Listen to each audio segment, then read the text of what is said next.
안녕하세요. 장로회 신학대학교에서 조직신학을 가르치는 송용원이라고 합니다. 저는 여러분들과 함께 두 번의 시간에 걸쳐서 일과 소명 그리고 하나님 나라에 대하여 여러분과 시간을 나누고자 합니다.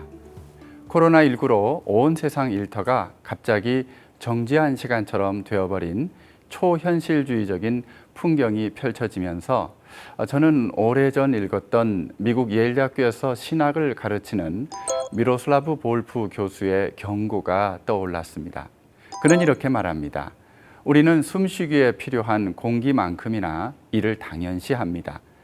해고나 은퇴 혹은 정상적으로 일을 할 수 없게 된 경우를 제외하면 잠시 멈추어 서서 우리가 하는 일이 우리 자신에게 지니는 중요성 혹은 역사 내내 행해진 모든 인간의 일의 총합이 인류의 삶에 지니는 중요성에 대해 생각해 보는 일은 거의 없습니다.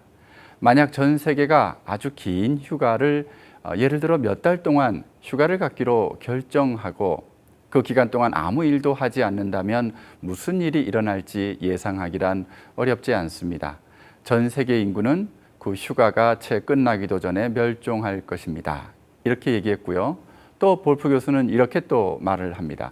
기후변화가 환경에 치명적인 영향을 미치고 전염병이 전 세계로 퍼질 가능성이 있고 새롭게 부상하는 인공지능이 인간을 무용하게 만들려 하고 적을 불사르고 참수하고 위대한 문명유산을 파괴하는 야만적 테러가 세계적으로 확산되는 것과 같은 위협들은 많은 사람을 우울하게 만듭니다.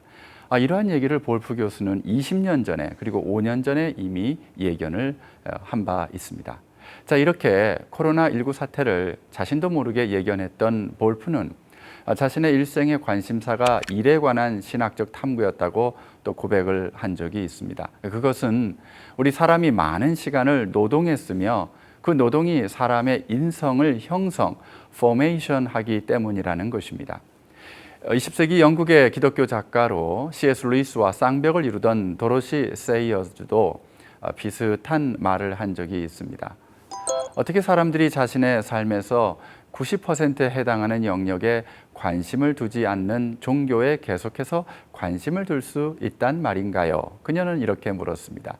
2차 세계대전이 발발한 지 1년쯤 지났을 때 세이어즈는 전쟁 이전에 노동의 본성을 돌아보며 이 전쟁 이후의 노동 방향에 대한 전망을 담은 짧지만 고전의 반열에 들만한 깊이를 담아낸 강연을 한 적이 있습니다.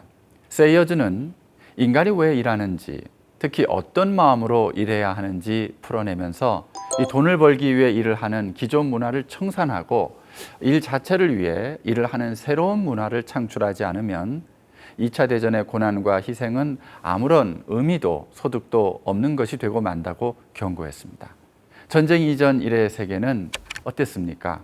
질투와 탐욕에 기초한 사회 체계였다고 그녀는 폭로합니다. 생산을 계속 가동하기 위해 인위적으로 소비를 자극해야 하는 일종의 쓰레기 더미 위에 세워진 사회, 한마디로 모래 위에 세운 집이었다는 것이지요. 사실 인간의 마음, 습관, 물질에 대한 태도, 일하는 동기와 목적은 여간해서는 바뀌지 않습니다. 그러한 잘못된 태도는 전쟁 덕분에 억지로라도 바꾸지 않으면 안 될 정도로 심각했다고 세이어즈는 토로합니다. 사실 전쟁이나 전염병과 같은 어떤 재난은 우리들에게 언제나 낯설고 또 고통스러운 일이었던 이 마음의 습관을 바꾸도록 강제합니다. 더 이상 사람들은 옷을 고치기 귀찮아 그냥 버릴 수가 없습니다. 유행에 따라 자동차를 매년 바꿀 수가 없습니다. 사실 인간은 생각지 못한 역경을 겪게 되면 자신의 일과 소명에 대해 근본적인 고민을 다시 하게 됩니다. 그중 하나가 내가 돈을 위해 일하면 일을 잘할 수 있을 것 같지만 그건 착각이었다는 깨달음입니다. 돈을 위해 일하기 시작하면 일과 친해지기가 어려워지는 법입니다. 일은 돈을 위한 도구 이상이 되지 못하기 때문입니다. 일은 돈이라는 목적을 위한 하위 수단이 되고 말지요. 나에게 일은 달콤한 친구가 아니라 일종의 피곤한 적이 되고 말 것입니다. 하지만 성경은 우리 인간은 일하시는 하나님의 형상을 닮아 지어진 오묘한 존재라고 말합니다. 자신이 꼬박 6일 동안 정성 들여 만든 작품인 이 코스모스 우주를 보시고 보시기에 좋았다라고 기뻐하며 만족하신 하나님을 꼭 닮은 존재로 지어진 인간이기에 사람도 누구나 자기가 최선과 재능을 다해 일해서 만든 결과를 하나의 작품처럼 볼 수 있어야 만족하는 존재라는 말입니다. 따라서 진정 행복한 사회가 되고 모두가 좋은 삶을 누리려면 더는 각자의 이 이기적인 갈망을 채우는 돈을 벌겠다는 그런 마음가짐으로 일하는 경제가 아니라 일하는 것 자체를 소중히 여기고 그것을 자랑스럽게 또 대우하고 보상해 주는 경제, 다시 말해 하나님의 나라와 그의 의를 위해 일했더니 좋은 결과로서 이 모든 것이 더해지는 경제가 되어야 한다고 성경은 알려줍니다. 인간의 삶과 인류의 미래는 일과 일의 열매에 대한 새로운 깨달음에 달려 있습니다. 즉, 일의 가치가 보수가 아니라 일 그 자체로 평가되는 그야말로 성경적인 새로운 사회 시스템을 형성할 수 있을 것인가? 아니면 코로나와 같은 이 역경 이전에 높은 생활 수준이란 이름으로 높이 받들었던 그런 탐욕과 낭비의 문명, 사치스러웠던 소비와 안락을 몹시 부추기던 예전 생활로 되돌아가 버리고 말 것인가에 우리 인류의 미래는 달려 있습니다. 자, 그럼 잠시 코로나19 이전 한국 사회 현실을 돌아보면 어떻습니까? 일 자체를 위해 일을 할 수 있는 환경으로 되어가고 있었을까요? 아니면 돈을 벌기 위해 일을 하는 방향으로 폭주하고 있었을까요? 소설가 김훈은 연필로 쓰기에서 이렇게 폭로합니다. 동네에서 길을 가다 사고가 난 오토바이를 발견했다. 피와 짬뽕 국물이 뒤섞였다. 흩어진 나무 젓가락에 중국집 이름이 적혀 있었는데 내가 자주 가는 가게였다. 중국집에 들러서 배달원이 사고가 난 걸 아느냐고 물었다. 가게 주인은 누가 배달했는지도 몰랐다. 이 폭주하는 배달 주문에 밀려 무리하다 오토바이는 넘어지고 머리는 깨지고 이 짬뽕 국물과 섞인 채 흘러내리는 이 피를 닦아야 하는 청년에게 일과 소명에 대한 성경의 가르침은 여러분 어떤 의미, 위로, 희망이 될 수 있을까요? 코로나19로 새로운 형태의 생존 사각지대에 놓이게 된 베타, 감마, 델타 계층에 있는 사람들에게 한국 교회와 크리스찬은 일과 소명을 어떻게 재조명해야 할까요? 그리스도교 신앙은 사람이 일하지 않으면 좋은 것이라는 플라톤이나 아리스토텔레스의 생각이나 사람이 일을 통해 이득을 본다는 아담 스미스의 생각이나 사람이 일을 통해서만 인간이 된다는 카를 마르크스의 생각에 결단코 동의하지 않습니다. 성경은 일은 물론 우리 인간에게 있어서 중차대한 것이지만 그 이전에 하나님께 인간됨의 궁극적인 기원을 둡니다. 인간의 진정한 정체성의 열쇠는 어디에 있습니까?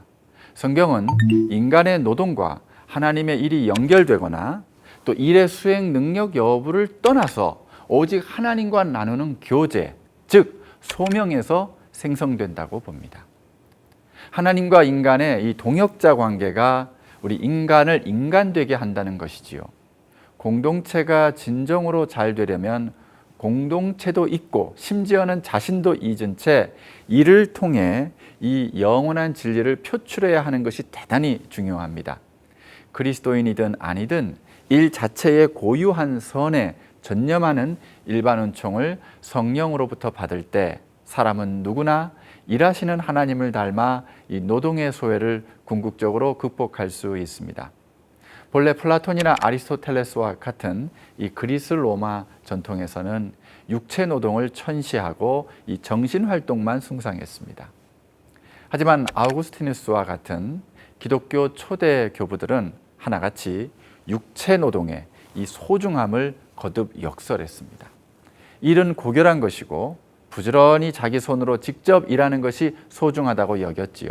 그러나 동시에 기독교 교부들은 우선적으로 쉼과 예배와 노동의 이 균형을 갖출 것을 주문했습니다. 일의 결과물인 부에 의지하는 것을 무척이나 경계했지요. 자기 필요를 충족하기 위해서만 아니라 가난한 이웃과 나눌 것을 마련하기 위해 일을 하는 것이라고 가르쳤습니다. 이와 같은 전통이 중세 시대에 잠시나마 희미해졌습니다. 그런데 종교개혁가 루터가 이 귀한 기독교 전통을 다시 살려냈습니다. 루터는 일과 노동이 우리 그리스도인의 게으름과 정욕을 억제하는 훈육 기능에 주목하면서도 이 일 자체에 고유한 이 선에 깊은 관심을 뒀습니다. 그러면서 루터는 그리스도인이 행하는 모든 종류의 일이 소명이 될 수 있다고 보았습니다. 루터는 하나님 나라로 부르시는 영적 소명의 세계로 들어가는 문만 가리키지 않았습니다. 루터는 하나님이 지으신 세상 속에서 각자에게 부여된 역할과 지위와 직업으로 하나님과 동료 인간을 섬기라고 부르시는 외적 소명의 세계로 들어가는 문을 활짝 열었습니다. 최근 우리의 일터는 코로나19 때문에 철학자 한나 아렌트가 인간의 조건에서 구분했던 노동과 작업의 경계가 많이 무너진 것이 사실입니다. 일터와 가정, 주일과 이 평일, 또 대면과 비대면의 구분이 예전 같지 않습니다. 이러한 포스트 코로나 시대에 우리는 어떻게 일과 소명을 과연 되찾을 수 있을까요? 이 지상에서 우리가 경험하는 일의 세계는 일시적 중요성만 잠시 맛보다 녹아버리는 아이스크림도 아니고 현세적인 고달픔을 잠시 견디는 쓰디 쓴 약도 아닙니다. 우리가 하는 일에는 도구적 가치만 아니라 분명 내재적 가치와 또 궁극적인 의미가 있습니다. 인간의 일은 파괴적 종말에 죄다 꺾이는 것이 아닙니다. 변혁적 종말을 통하여 저 새하늘과 새 땅으로 이 통합되어 들어갈 것입니다. 또 내가 들으니 하늘에서 음성이 나서 이르되 기록하라. 지금 이후로 주 안에서 죽은 자들은 복이 있도다 하심에 성령이 이르시되 그러하다. 그들이 수고를 그치고 쉬리니 이는 그들이 행한 일이 따름이라 하시더라. 요한계시록 14장 13절 말씀입니다. 또한 그리스도인이든 비그리스도인이든 이 땅에서 행한 일들 가운데 하나님의 진선미 기준으로 보시기에 중국집 배달 청년 경우라도 금이나 은이나 보석의 파편과 같은 내용이 있다면 그것은 장차 영화로운 세상을 건설하는 진주와 같은 기본 자재가 되게 하실 것입니다. 세계보건기구가 100년에 한 번 올까 말까 한 보건위기라는 코로나19 팬데믹은 어쩌면 그 존재 의미와 가치와 방향을 죄다 상실해가던 오늘날 일과 소명의 세계에 역사적 대전환을 알리고자 도적과 같이 찾아온 번쩍하는 문장, 루미너스 센텐스, 즉 결정적인 계시는 아닐까요? 감사합니다.